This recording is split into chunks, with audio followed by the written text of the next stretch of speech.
किसी मित्र का प्रश्न है, पूछते हैं, पहली बार ओशो को सुनकर धर्म में प्रवेश करने का विचार आया। अब प्रश्न यह है कि जीवंत गुरु की तलाश कैसे पूरी हो।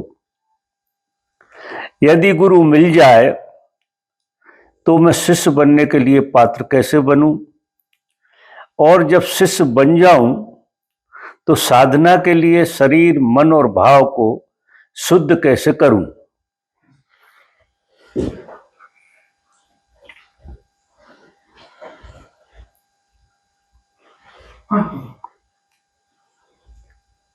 जिन मित्र का प्रश्न है,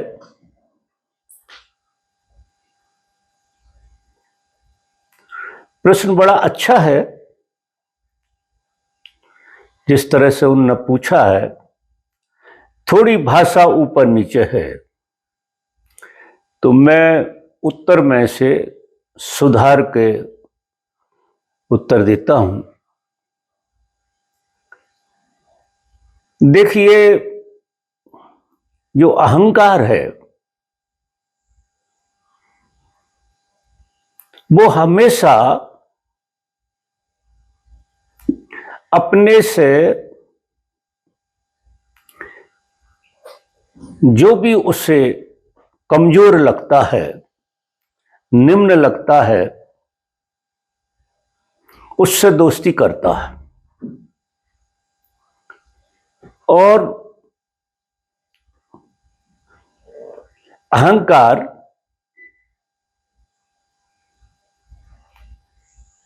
उससे मजबूत होता है। धर्म की दुनिया में सबसे बड़ी बाधा किसी भी पद्धति में, चाहे ज्ञान मार्ग हो, चाहे भक्ति मार्ग हो, चाहे कर्म का मार्ग हो, जो सबसे बड़ी बाधा देता है वो अहंकार देता है। और अहंकार के विज्ञान को समझ लेना ठीक से धर्म की शुरुआत है। तो जिन मित्रों का प्रश्न है, उनसे मेरा निवेदन है कि एक छोटी सी बात से मैं शुरू करूंगा कि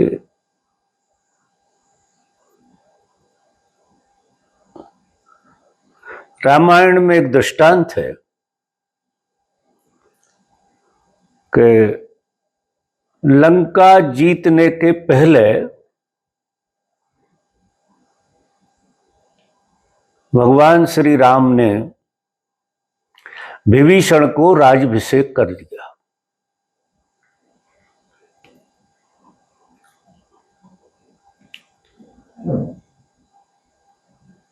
क्यों किया? कि वो श्रेष्ठ की शरण में चला गया। जब वो रावण के साथ था तो वो निकृष्ट की शरण में था, तो उसके अंदर पवित्रता नहीं आ रही थी, सच्चे भाव नहीं आ रहे थे, ना उसका मन पूर्ण रूप से शुद्ध था, ना भाव थे और ना शरीर था। क्यों? कि वो अनुचर जो था वो निकृष्ट का था,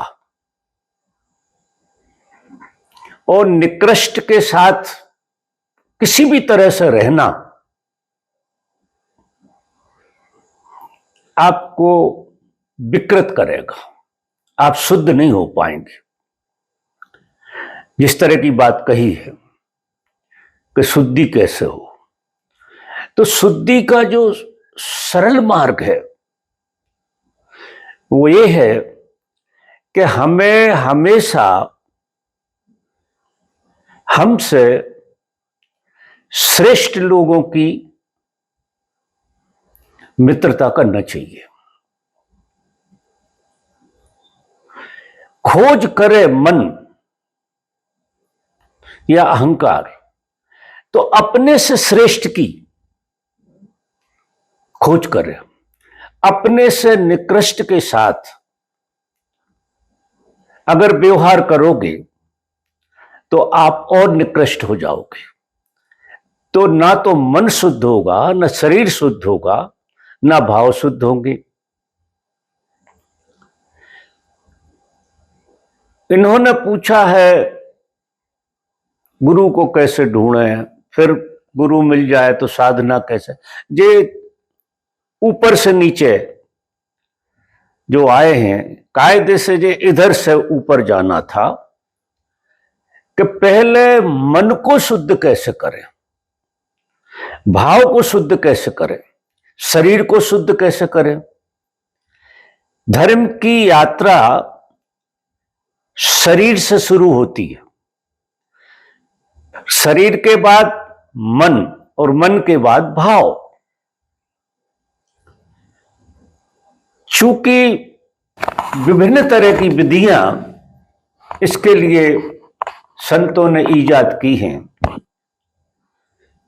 और मुझे जो समझ में आई है बात कि वो बड़ा लंबा काम है।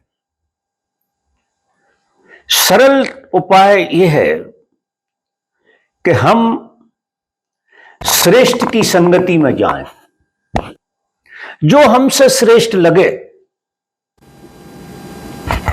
उसकी संगति करना शुरू करें, उससे आप और श्रेष्ठ होते चले जाएंगे। पूछा है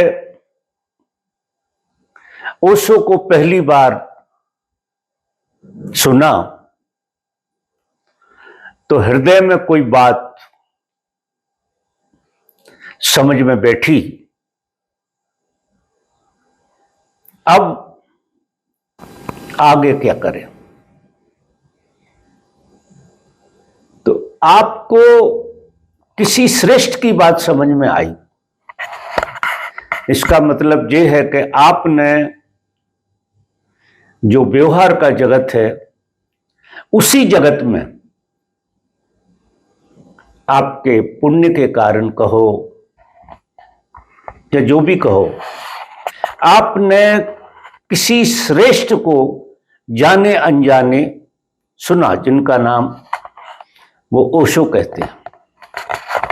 निश्चित ही इस जगत में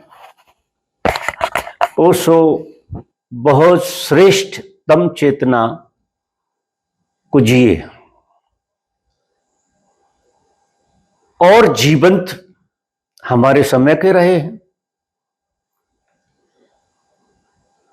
तो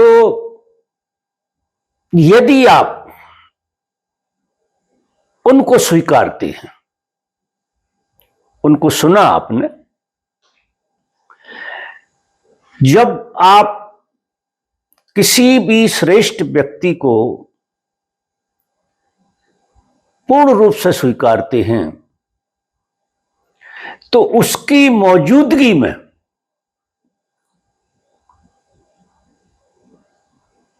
बड़े रहस्यमय खेल होते। तो अच्छी बात है कि पढ़ना शुरू किया। अब आप जो शुरू कर दिया है, पहली बात यह है कि जहां से भी शुरू किया है उसको बंद नहीं करना। अब आपको रोज रोज सुनना। कोई भी श्रेष्ठतम काम आपके जीवन में आया तो वो आपको पवित्र जब ही बनाएगा जब आप उसको प्रतिदिन सुनेंगे। सुनते सुनते सुनते सुनते किसी श्रेष्ठ को आपके अंदर अपने आप एक श्रेष्ठता का झरना फूट पड़ेगा, श्रेष्ठता का भाव आपके अंदर पैदा हो जाएगा। फिर आप जीवंत गुरु की तलाश करेंगे। तलाश आपकी बाहर से नहीं, भीतर से आना चाहिए। और जब श्रेष्ठ तत्व आपके अंदर पैदा होगा तो निश्चित ही उस श्रेष्ठ तत्व का बीज कहां है, उस बीज को आप ढूंढोगे कि जिससे अच्छा वृक्ष लगता है। जिस समझ में आ गई सुन के कि ऐसा बीज लगाएंगे तो ऐसा वृक्ष पैदा हो सकता है, ये अंकुर आपके भीतर फूटेगा और उसकी तलाश आपको हो जाएगी, उस श्रेष्ठ की तलाश। और जिसकी तलाश होती है वो आप पक्का मानना कि वो भी आपको तलाश रहा होता है। ये एक तरफा बात नहीं होती है। जब भी कोई बहुत प्यास से भरता है और सद्गुरु की तलाश में निकलता है, ठीक उसी क्षण सद्गुरु भी उसकी तलाश में निकल जाता है। और ऐसी परिस्थिति आ जाती है कि गुरु और शिष्य एक जगह पे इकट्ठे हो जाते हैं। अब ये प्यास का खेल है और शुरुआत जो मैंने कहा करना पड़ेगी, श्रेष्ठ की सत्संग, साधु संग, बिन सत्संग विवेक न होई। अगर सत्संग नहीं करोगे तो आपका विवेक पे जो अंधेरे का पर्दा पड़ा है वो आपको सही मार्गदर्शन नहीं करेगा। तो आपका विवेक जागेगा और विवेक जागेगा तो खोज शुरू हो जाएगी। फिर वो दिन दूर नहीं कि आपको सद्गुरु मिल जाएंगे। सद्गुरु का मिलना अद्भुत चमत्कार में से एक चमत्कार है। फिर वो देखता है कि इसमें गहराई कितनी है, वो नाप लेता है आपकी गहराई और वो आपको दीक्षित करता है।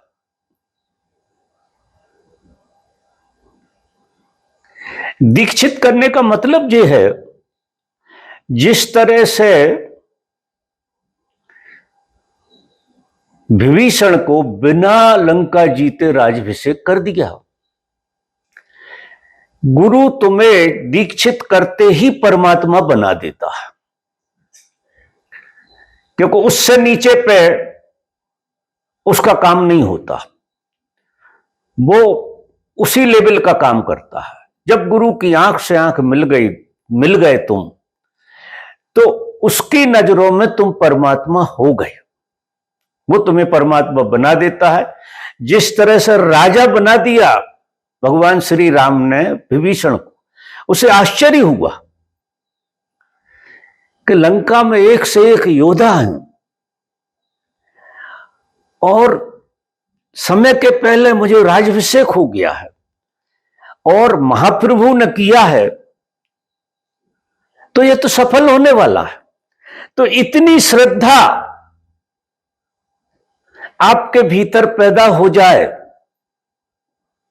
जो होती है गुरु के प्रेम में, ऐसा होता है कि अब आप भिखारी नहीं रहे, राजा हो गए। उसने राजा बना दिया। अहंकार किसी श्रेष्ठ की मौजूदगी में ढीला हो जाता है। गुरु की मौजूदगी में ढीला होगा और पवित्र भी होगा, तरल होगा और पवित्र होगा। निकृष्ट की मौजूदगी में सख्त होता है और दूषित होता है। अद्भुत चमत्कार घटते हैं। गुरु जो है उसकी मौजूदगी इतनी ताकतवर होती है कि धीरे धीरे धीरे धीरे वो आपको आपके गंतव्य की तरफ प्रेरित करेगा। चलना तुम्हें ही पड़ेगा, लेकिन कहीं तुम्हें चैन नहीं लेने देगा। वो निकृष्ट के साथ तुम जी नहीं पाओगे, निकृष्ट तुम पे प्रभावी नहीं हो पाएगा। ये गुरु का चमत्कार होता है, और निरंतर प्यास जगाता जाएगा, और जैसी जैसी प्यास जगेगी वैसी वैसी आपकी यात्रा बढ़ती चली जाएगी। तो आपके अंदर शरीर शुद्धि का विवेक जाग जाएगा, तो अभक्ष खाना खाना आपका बंद हो जाएगा। एक खाना होता भक्ष जो खाने योग्य होता है, एक अभक्ष होता है जो मनुष्य के खाने योग्य होता ही नहीं है, पशुओं के खाने योग्य होता है। और मनुष्य पशुओं का भोजन कर रहा है तो निकृष्ट में ही जा रहा। तो शरीर शुद्धि भोजन से होगी, मन शुद्धि जो उसकी है वो श्रेष्ठ के प्रेम से होगी। श्रेष्ठ जो है गुरु है, अगर उसने आपको परमात्मा बना दिया तो आप भी उसको उसी दिन से परमात्मा मानना शुरू कर देंगे। जो हम मानने लगते हैं, शुरू में तो मान्यता ही काम करती है, क्योंकि संसार की जितनी विकृतियों में तुम गए मान के ही गए हो। जितना उन्हें माना है उतना उन्हें विकृत किया है। हुआ कुछ नहीं है, बिगड़ा कुछ नहीं है, सिवा मान्यता की। मान्यता ने आपको अधम बना दिया, और मान्यता ही आपको ऊपर उठा देगी। तो आप गुरु को भगवान की तरह मानो, और ये विवेक आप में आ ही जाएगा। लेकिन इसकी शुरुआत आपको संकल्प लेना है कि आज के बाद किसी निकृष्ट आदमी की दोस्ती नहीं करना, जो खड्डे में ले जाए, जो विचारों में ले जाए, जो वासना में ले जाए, जो कामना में ले जाए, ऐसे व्यक्ति का संग बंद।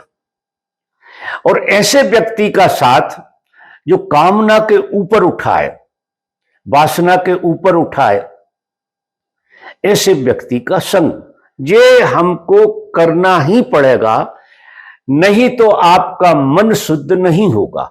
इवन गुरु के मिलने के बाद भी नहीं होगा। विवेक जगाएगा, लेकिन करना तो आपको पड़ेगा। तो आधा काम गुरु करता है और आधे काम को शिष्य को करना पड़ता है।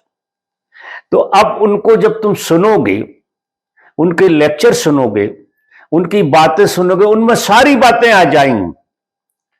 वो धीरे धीरे करके सब समझा देंगे कि शरीर को शुद्ध कैसे किया जाए, मन को शुद्ध कैसे किया जाए, भाव को शुद्ध कैसे किया जाए। और ये तीनों चीजें जिस दिन शुद्ध हो जाती हैं,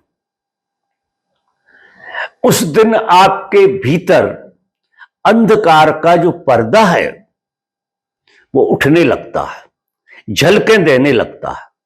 जितनी देर पर्दा उठता है उतनी देर के लिए आप परमात्मा हो जाती है, और वो परमात्मा आपको नहला जाता है।